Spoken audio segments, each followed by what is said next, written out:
Binary search tree में node insert करना सीखेंगे कि बाइनरी सर्च ट्री को प्रोग्राम में बनाते कैसे हैं। अच्छा, हमने स्ट्रक्चर चूँकि बनाना है, लिंक्ड लिस्ट इंप्लीमेंट कर रहे हैं, तो स्ट्रक्ट में हमने नोड का नाम रख दिया ट्री नोड। नाम तो कुछ भी हो सकता है, लेकिन चूँकि ट्री के लिए एक नोड बना रहे हैं तो हमने नाम रख दिया है ट्री नोड। कोई इंटीजर वैल्यू ले रहा है, वो की वैल्यू जिसकी बेस पे से सॉर्ट होना। यहाँ पे 10 इनपुट नीचे और भी आ सकते हैं, कोई स्ट्रिंग नेम है, कोई स्ट्रिंग आईडी है, कोई फ्लोट CGP है। लेट्स सपोज कि स्टूडेंट के लिए ट्री बना रहे हैं, स्टूडेंट के डेटा के लिए, तो इनपुट तो ढेर सारे आ सकते हैं, लेकिन जैसे ये एक डील होगा सब वैसे ही डील होंगे, इसलिए मैं एक इनपुट लेके आपको सिंपल समझा रही हूँ। ये वो वाला इनपुट है जिसकी बेस पे सॉर्ट होना है, ये होना लाजमी है। कोई की वैल्यू, उसका नाम की रखें या कोई इसका नाम आईडी रखें या कुछ भी रखें, ये होना लाजमी है, क्योंकि इसकी बेस पे इसने सॉर्टेड होकर बनना है। और दो इसमें पॉइंटर्स हैं, वो पॉइंटर एक है लेफ्ट का और एक राइट का। डब्ल्यू इंग्लिश है के थ्रू इम्प्लीमेंटेशन है इसकी। डब्ल्यू इंग्लिश में हमारे पास दो पॉइंटर्स होते हैं, एक नेक्स्ट और प्रीवियस के लिए। इसमें नेक्स्ट और प्रीवियस नहीं है, इसमें लेफ्ट और राइट है, लेफ्ट और राइट चाइल्ड है, इसलिए हायरार्किकल फॉर्म में।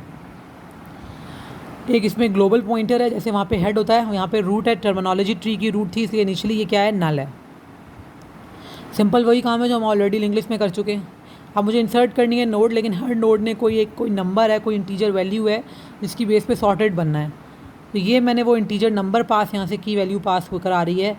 लेट्स सपोज यूज़र ने नंबर दिया है 100, इसमें वैल्यू आ रही है 100, की वैल्यू आ रही है 100। इसको नोड को मुझे करना है इंसर्ट।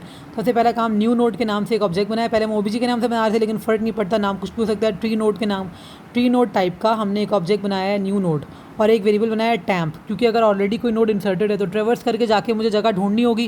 जैसे लिंक लिस्ट में हम ट्रेवर्स करके एंड तक जा रहे थे, तो हमें उसके लिए कोई पॉइंटर चाहिए था ट्रेवर्स करने के लिए। तो वो जो पॉइंटर है वो मेरे पास क्या है, टैम्प। वहाँ भी हमने टैम्प नाम से बनाया था, यहाँ भी टैम्प नाम से बनाया है। नाम से तो कोई फ़र्क नहीं पड़ता, नाम कुछ भी हो सकता है। अब हम लोगों ने करना क्या है कि अपने पास अब हमने लिखा है new node is equals to new tree node. ये सिर्फ वेरिएबल बनाया था, यहाँ पे हमने पूरा ऑब्जेक्ट बनाया। दो वेरिएबल सिर्फ डिक्लेयर किए थे, दो पॉइंटर डिक्लेयर किए थे, न्यू नोड और टैम्प के नाम से। अब न्यू नोड वाले को हमने एक ऑब्जेक्ट बना दिया है, ठीक है। ये समझ लें, ऐसे ऑब्जेक्ट बन गया है जिसकी वैल्यू है 100।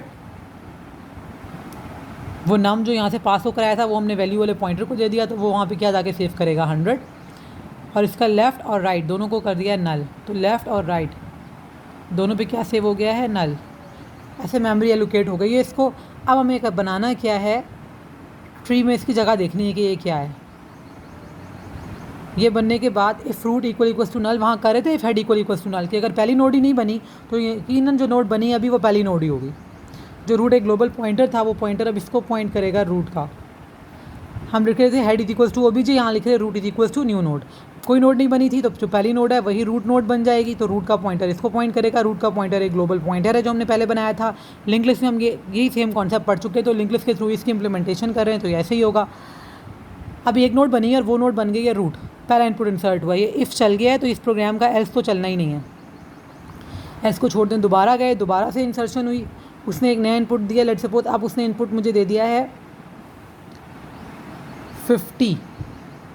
अब जो नेक्स्ट इनपुट आ रहा है, नेक्स्ट नोड बनने जा रही है, वो उसकी आईडी है 50। उसका ऑब्जेक्ट बना, हमने नम की वैल्यू को असाइन की, एक न्यू नोड बनी, उसकी वैल्यू है 50। उसका लेफ़्ट और राइट दोनों है नल। अब ये ट्री में जाके अटैच नहीं हुआ, अभी सिर्फ एक इसका ऑब्जेक्ट बना है। अभी तो हम देखेंगे ट्री में से जाके अटैच लेफ्ट साइड पे होना है, राइट पे होना है, कहाँ होना है। If root equals to null, क्या रूट नल है? अगर नल है तो इस नोड को रूट बना दें। रूट नल नहीं है, रूट तो 100 वाली नोड को पॉइंट कर रहा है, ऑलरेडी एक नोड पहले बना चुके हैं। रूट नल नहीं है, इफ़ नहीं चलेगा तो एल्स में जाएगा। एल्स में जाके उसने क्या किया, टैम्प वाले को, हम वहाँ कह रहे थे temp equals to head, traverse करने के लिए उसे पहली नोड से ही चलना है। यहाँ भी करें टैम्प इक्वल्स टू रूट। जो हमने ट्रेवर्स के लिए एक पॉइंटर अपने पास पहले बना रखा था, वो पॉइंटर को हमने क्या कर लिया है, एक वैल्यू साइन कर दी है पहली नोड की, क्योंकि यहीं से चेक करना शुरू करना है। वैसे सबसे पहली वैल्यू कंपेयर इससे करनी है कि इससे छोटी है या बड़ी है।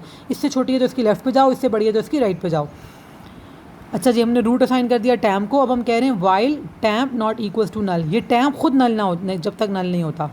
यहाँ पे उसका लेफ्ट या राइट नल नहीं देख रहे, टैम्प के वेरिएबल में खुद कोई एड्रेस रहता है या टैम्प खुद नल हो जाता है। टैम्प मूव कर करके अगर ऐसे लेफ्ट पे चला गया जो लेफ्ट नल है, तो उस लेफ्ट पे लगा देंगे ऑब्जेक्ट। जब तक ये नॉट इक्वल्स टू नल है, नल नहीं है तो हमें तब तक ट्रेवर्स करते रहना है। हो सकता है नीचे ट्री ऐसा वक्त भी आएगा और नोड्स बनी हुई और आखिर में जाके कहीं नोड अटैच करनी हो, तो जब तक नल नहीं मिलता तब तक इसे चलते रहना है।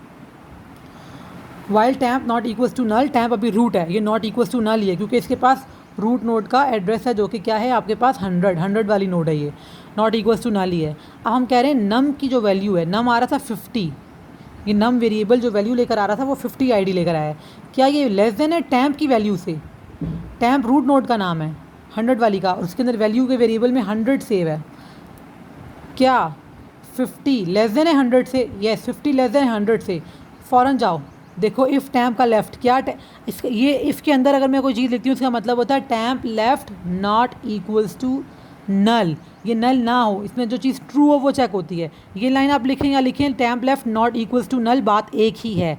अब मैं देखती हूँ कि अगर ये, चूँकि मुझे अब लेफ़्ट पे जाना है, 50 इज़ लेस देन 100, टैम्प की वैल्यू से 50 छोटा है, और रूल क्या कहता है कि छोटी वैल्यूज़ को लेफ़्ट पे जाके अटैच करो। तो मैं जाके देखूँ कि क्या लेफ़्ट पे कुछ है। अगर है नॉट इक्वल्स टू नल है, मतलब नल नहीं है तो कुछ वैल्यू है, तो आप टैम्प को आगे जंप करवाएं लेफ्ट साइड पे, टैम्प इक्वल टू टैम्प का लेफ्ट हो जाए, टैम्प यहाँ से उठे और यहाँ आ जाए। लेकिन अभी इस केस में सिर्फ 100 ही है, इसके लेफ्ट पे क्या है, नल है, तो temp left not equals to null नहीं है, इक्वल्स टू नल है। इफ़ ट्रू नहीं हुआ इस लाइन का मतलब है नॉट इक्वल्स टू नल। ये नॉट इक्वल्स टू नल नहीं है, आप यहाँ पे पूरा भी अगर लिख लेंगे नॉट इक्वल्स टू नल तो भी ठीक है। ये नॉट इक्वल्स टू नल नहीं है, ये इक्वल्स टू नल है, तो इफ़ ट्रू नहीं होगा एल्स पे जाएगा। एल्स पे कह रहे अगर इक्वल्स टू नल है इसका मतलब है टैम्प का लेफ्ट तो खाली है, और ये वैल्यू है भी छोटी, तो इसे लेफ्ट भी अटैच होना है। आप करें क्या, टैम्प के लेफ्ट पे जाके न्यू नोड अटैच कर दें। न्यू नोड ये 50 वाली नोड है, लेफ्ट वाला अब नल नहीं होगा, लेफ्ट वाला ओवरराइड होकर इसको जाके अटैच कर देगा। और ब्रेक करें, ब्रेक करने का क्या मतलब है, वाइल लूप ब्रेक होके वाइल लूप से बाहर आ जाएगा। मजीद टैम्प को ट्रेवर्स करवाना ही नहीं है ये चेक करने के लिए, आप वाइल लूप से बाहर आ जाएँ, आपकी नोड जाके हो गई है अटैच। अभी ये फंक्शन ख़त्म नहीं हुआ, ये वाइल लूप सिर्फ यहाँ ख़त्म हुआ है, ये एल्स अभी भी चल रहा है, क्योंकि ये तो प्रोग्राम लिखा है कि लेफ्ट साइड पे कोई नोड अटैच करानी है। लेट्स सपोज अगर यूज़र ने नेक्स्ट इनपुट दिया है, यहाँ पे नम में दिया है 150, 50 की जगह इनपुट 150 दिया है, तो 150 ने तो राइट साइड पे आके अटैच होना है। 150 दिया, काम वही होगा, पहले वो जाके ऑब्जेक्ट बनेगा, अभी अटैच नहीं हुआ, अभी सिर्फ बनेगा, उसका लेफ्ट और राइट दोनों नल होंगे। आप यहाँ आएंगे देखेंगे क्या if root equals to null है, नल नहीं है, रूट पे ऑलरेडी किसी का एड्रेस है। टैम्प को करें रूट वाली वैल्यू टैम्प में डालें कि ताकि टैम्प पहली नोड को पॉइंट करे, temp not equals to null है क्योंकि 100 वाली को पॉइंट करे। अब जो इनपुट आया वो इनपुट है 150, 50 नहीं है 150 है। क्या 150 लेस देन है 100 से? फॉल्स, 150 तो लेस देन 100 से नहीं है। इफ स्टेटमेंट क्या हो गई है, फॉल्स। ये स्टेटमेंट क्या हो गई है, फॉल्स। ये स्टेटमेंट यहाँ बंद हो रही है, ये वाइल लूप भी यहाँ पे ख़त्म नहीं हुआ अभी, ना ये एल्स ख़त्म हुई, दो ब्रैकेट्स आखिर में जाके ख़त्म होंगी। ये इफ़ क्लोज हुआ है, ये वाला एल्स क्लोज हुआ है। अच्छा जी, अब 150 लेस देन 100 नहीं है, ये इफ़ फॉल्स हो गया, तो इस इफ़ का एल्स है ये एल्स। अगर वैल्यू छोटी नहीं है तो फिर यकीन वैल्यू बड़ी होगी। क्या नम 150 ग्रेटर देन है टैम्प की वैल्यू 100 से? यस, 150 ग्रेटर देन है टैम्प की वैल्यू 100 से। अब जाना किस डायरेक्शन में, राइट पे देखो, क्या राइट पे ऑलरेडी कोई नोड है, नॉट इक्वल्स टू नल है। अब हमारे केस में तो इक्वल्स टू नल है, नॉट इक्वल्स टू नल नहीं है, राइट पे कोई नोड नहीं है, राइट अभी नल ही है, तो ये वाला फॉल्स हो जाएगा। एल्स पे जाएगा, कह रहा है राइट चूँकि नल है तो राइट पे जाके जो भी न्यू नोड बनी उसे लगा दो और ब्रेक करो। ब्रेक करने का मतलब है ये वाइल लूप, के अंदर ये वाला एल्स, ये इफ़ का एल्स है, वाइल लूप के अंदर ही है। ये वाइल लूप ब्रेक कर दो कि आगे ट्रैवर्स करने की ज़रूरत ही नहीं है, इसके राइट पे नल है, राइट पे जाके ये न्यू नोड अटैच कर दो, ट्री कुछ ऐसा बन जाएगा। ये वाला एल्स यहाँ पे ख़त्म हो गया। अब ये एल्स सिर्फ जिसने कहा था कि ये वैल्यू ग्रेटर देन है, उसने एक और उसके अंदर इफ़ था जिसने चेक किया कि राइट पे कुछ है तो नहीं, कुछ भी नहीं था, तो एल्स पे जाके इसको किया, ये वाला एल्स पूरा चल गया। अब लेट्स सपोज यूज़र वैल्यू देता है 100 ही दोबारा, चूँकि डुप्लीकेट्स अलाउड नहीं है, यूज़र ने दोबारा इनपुट दे दिया 100, यहाँ लाया, उसने एक नोड बनाई 100 नाम से, देखा क्या रूट इक्वल्स टू नल है, नहीं नल नहीं है, रूट इसको पॉइंट कर रहा है। एल्स में गया, उसने कहा रूट नल नहीं है, एल्स में गया, उसने कहा जी टैम्प में रूट का एड्रेस डाल दें, देखें टैम्प नल नहीं है। अब ये ट्री बना हुआ है, हम कह रहे हैं 100 दोबारा इनपुट होने के लिए आया, तो कैसे पता चलेगा कि ये डुप्लीकेट है? वो जाएगा, वो देखेगा अब जो ये वैल्यू यूज़र ने दी है 100, क्या ये 100 लेस देन टैम्प की वैल्यू 100 से लेस देन है? 100 से लेस देन नहीं हो तो उसके इक्वल है, ये फॉल्स हो जाएगा। एल्स इफ में जाएगा, एल्स इफ में देखेगा क्या ये 100, अब जो नंबर 100 आ रहा है 100 ग्रेटर देन 100 है? नो, ग्रेटर देन भी तो इक्वल है। अगर वो लेस देन भी नहीं है, ग्रेटर देन भी नहीं है, तो ये बाय डिफ़ॉल्ट पता है कि वो इक्वल ही वैल्यू है, सेम वैल्यू आ गई है। तो इस एल्स इफ का एक आखिरी एल्स है जो कि वैल्यू मैसेज दे रहा है डुप्लीकेट वैल्यू, या आप यहाँ पे लिख दें एरर वैल्यू, यहाँ मैसेज डिस्प्ले करवा दें डुप्लीकेट्स आर नॉट अलाउड, तो ये फिर ये वाला एल्स चल जाएगा और ये ब्रेक करके वाइल लूप से आ जाएगा बाहर। यानी कि डुप्लीकेट को रोकने के लिए भी आखिर में एक एल्स लगाना है। अब हम अज्यूम करते हैं कि ट्री कुछ ऐसा बना हुआ है 100, 50, अगला नंबर आया 70, यहाँ पे है नल, अगला जो यूज़र ने इनपुट दिया हम अज्यूम कर रहे हैं कि वो नंबर है 70। इसका अभी तक कोई इनपुट या अटैच नहीं हुआ। सिर्फ मैं बता रही हूँ कि यही फंक्शन किसी लेफ़्ट के राइट में भी जाके इंसर्ट करवा सकता है। इतना काम हो गया कि जो यूज़र ने नया इनपुट दिया है वो 70 है। आपने जाके एक न्यू नोड बना दी है 70 वैल्यू वाली। वो न्यू नोड बनने के बाद यहाँ आए हम अज्यूम कर रहे हैं कि ट्री बना हुआ जो है ना वो ये बना हुआ है, ट्री ये बना हुआ है, रूट 100 वाली को पॉइंट कर रहा है। जब रूट 100 वाली को पॉइंट कर रहा है तो रूट नल नहीं होगा। यहाँ जाएंगे टैम्प को कॉपी करेंगे, जब तक temp not equal to null है चेक करें। हम करें यूज़र ने वैल्यू दी है 70, क्या 70 लेस देन है 100 से? यस 70 लेस देन है 100 से। ट्री अगर ये है ना, ट्री को मैं यहाँ बनाती हूँ तो फिर मुझे पेज पलटना नहीं पड़ेगा। 100 और 50 है और 70 वाली नोड है और मुझे इसे यहाँ ला के लगाना है। यहाँ पे अभी नल है, इसके राइट पे भी अभी नल है, इसका भी लेफ़्ट और राइट दोनों क्या है, नल है। कंडीशन है ये और मुझे 70 वाली नोड को इंसर्ट करना है। अब इसी प्रोग्राम में देखें 70 लेस देन है 100 से। अब ये वाला ट्री है, रूट नल नहीं है, रूट इसको पॉइंट कर रहा है, ये दिखेगा। अब जो वैल्यू आ रही है 70 का, 70 लेस देन 100 है, ये 70 लेस देन 100 है। टैम्प के लेफ़्ट पे जाएं, क्या left not equals to null है? Left not equals to null ही है। लेफ़्ट के तो 100 के लेफ़्ट पे, टैम्प के लेफ़्ट पे ऑलरेडी 50 वाली नोड एग्जिस्ट करती है। ये क्या करना है आपने, यहाँ से इस टैम्प को आगे जंप करवा देना है लेफ़्ट पे। तो टैम्प जो पहले यहाँ था, रूट पे था, लेफ़्ट नल नहीं है, तो उठाएं टैम्प को यहाँ भेज दें। जैसे टैम्प का इक्वल्स टू टैम्प नेक्स्ट कर रहे थे तो temp equals to temp left है, अब टैम्प उठ के यहाँ आ जाएगा। ये वाली नोड है अब आपके पास, लेफ़्ट वाली नोड। अब ये इफ चल गया, इसका एल्स नहीं चलेगा, लेकिन वाइल लूप जब तक फॉल्स नहीं होता चलता रहता है। वापस ऊपर जाएगा, वापस देखेगा, टैम्प का next not equals to null है, टैम्प का नेक्स्ट नहीं, टैम्प खुद नॉट इक्वल्स टू नल है। Yes temp not equals to null है क्योंकि टैम्प में 50 वाला एड्रेस है। अब देखें, अब जो टैम्प है उसकी वैल्यू है 50 और आपने नंबर इंसर्ट करना है 70। क्या 70 लेस देन है 50 के? नो, फॉल्स हो गया।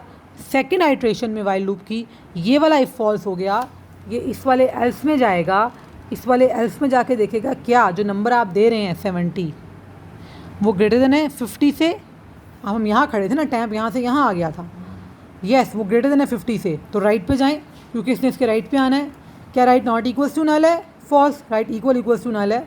यहाँ आए, इसके राइट पे जाके न्यू नोड अटैच कर दें तो इसका राइट ओवरराइड हो जाएगा, इसके राइट पे आके ये नोड ओवरराइड होकर यहाँ अटैच हो जाएगी। यानी कि ये इस यहाँ कभी वो वाला इफ चलेगा, कभी ये वाला इफ चलेगा, लेफ़्ट और राइट के बीच में मूव करने के लिए। ये क्या है, डब्ल्यू लिंक लिस्ट को यूज़ करते हुए हमने डब्ल्यू लिंक लिस्ट को ही सिंगल लिस्ट में यूज़ ही नहीं कर सकते क्योंकि 2 पॉइंटर्स ही चाहिए, लेफ़्ट और राइट 2 चाइल्ड हैं। उसको यूज़ करते हुए हमने बाइनरी सर्च ट्री में इंसर्ट किया है नोड को, एक नई नोड को। इसमें इंसर्शन के कोई मल्टीपल तरीके नहीं है कि इंसर्ट एट एंड होगा, इंसर्ट एट फ्रंट होगा या इंसर्ट एट मिड होगा, नहीं। ये तो ट्री के थ्रू ट्री बना रहे हैं हम। इसमें एक ही तरीका है, आप सॉर्टेड वे में इंसर्ट करें। वैल्यू छोटी है तो जाके उसे लेफ्ट में इंसर्ट करें, बड़ी है तो जाके उसे राइट में इंसर्ट करें। एक ही इंसर्शन का तरीका है, एक ही इंसर्शन का फंक्शन है। यूज़ लिंक लिस्ट ही हो रही है लेकिन इंसर्ट करने का तरीके की लिमिटेशन इसमें ट्री की लग रही हैं। ये क्या है, इंसर्शन है बाइनरी सर्च ट्री के अंदर।